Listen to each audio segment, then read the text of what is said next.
దాదాపు అరగంట తర్వాత గుహ నుండి ఆ బ్లూ యాపిల్ తీసుకుని తిరిగొచ్చింది. ఏహే, బ్లూ యాపిల్ భలే ఉంది. టీను బ్లూ యాపిల్ని నేలమీద చంద్రుడు వెలుగు పడేటట్టు పెట్టింది. మూడు ఆనందంతో నిద్రపోవడానికి వాటి గూడులోకి వెళ్ళిపోయాయి.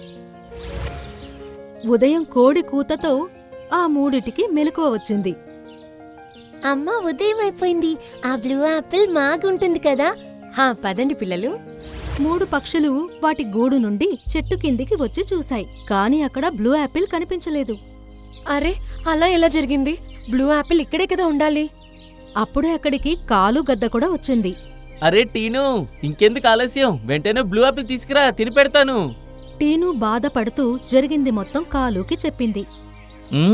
ఖచ్చితంగా ఇది గోల్డీ గద్ద పనే అయి ఉంటుంది. నేను ఇప్పుడే వెళ్ళి గోల్డీని తీసుకొస్తాను. ఈ మాట అని కాలు అక్కడ్నుంచి వెళ్ళిపోయింది.